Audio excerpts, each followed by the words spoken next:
जय, तुला काहीतरी सांगायचं होतं ना? मगाशी कॅफेटेरियामध्ये तुझी वाट बघत होते मी.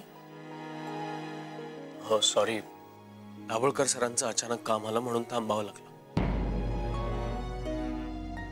जय, काय झालंय? खूप मोठा प्रॉब्लेम झालाय तिथे. मी औंधच्या केबिन मध्ये गेलो होतो. नंदिनी मॅडमनी औंधना बहुतेक लग्नाबद्दल सगळं सांगितलं. औ या गोष्टीचा विचार करणार नाही असं वाटलं होतं, पण औ माझ्याशी जे काही बोललेत ना ते ऐकून मलाच धक्का बसलाय. जय, काय झालंय सांगशील का? औ अविनाश सरांच्या लग्नाचा विचार करतात. सरांच्या मनात असं काही नाहीये, पण औ काय?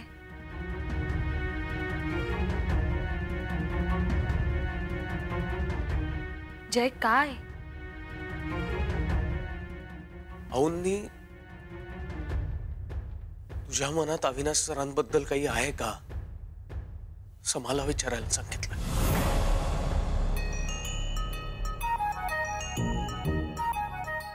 काय? जय, हे सगळं काय आहे?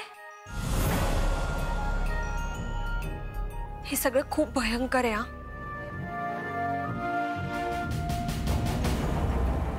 अदिती, औ अविनाश सरांसाठी तुझा विचार करतायत.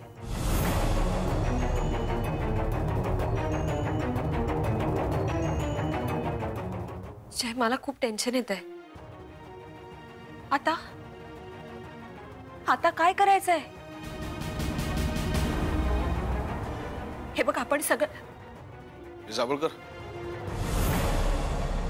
सापडला तुमचा मोबाईल? हो सर. उशीर झाला, तुम्हाला घरी ड्रॉप करू का?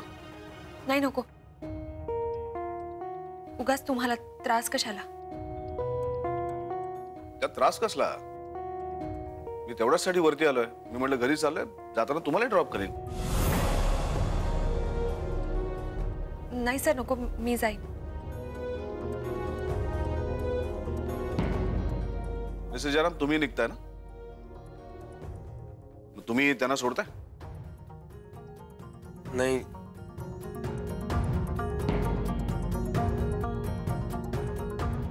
आय मीन हो, सोडेल.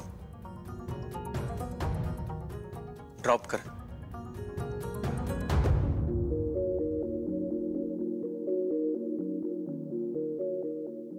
मग तुम्ही यांच्यासोबत या. उशीर झाला, तुम्हाला कंपनी मिळेल. ओके? हो सर. मिस्टर जयराम,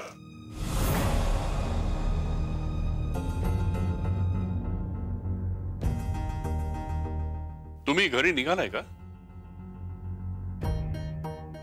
नाही, आपण ते ऑस्ट्रेलियाचा प्रोजेक्ट डिस्कस करत होतो, ते फायनल करून टाकलं असतं. म्हणजे तशी तुम्ही मेल पाठवली मला, पण तरीही आता आपण डिस्कस करून ते फायनलच केलं असतं ना सगळं. पण त्यातून तुम्हाला काही घरी काम असेल अर्जंट तर तुम्ही जाऊ शकता. I don't mind.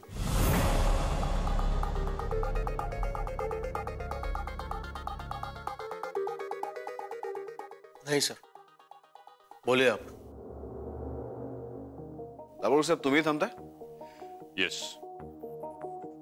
ते आपलं ऑस्ट्रेलियाचं डील जे झालं होतं ते सगळं फायनल करून टाकतो आज. जरा अर्जंट आहे.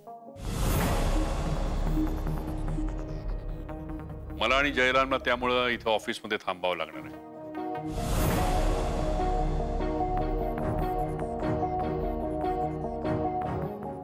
आणि मला कौतुक वाटतं मिस्टर जयरामचं. कुठल्याही कामाला ते कधीही नाही म्हणत नाही. नाही मिस्टर जयराम?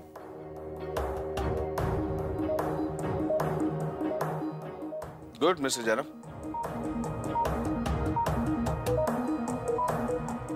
मिस दाभोळकर, चला मी तुम्हाला ड्रॉप करतो. जावळ साहेब येतो.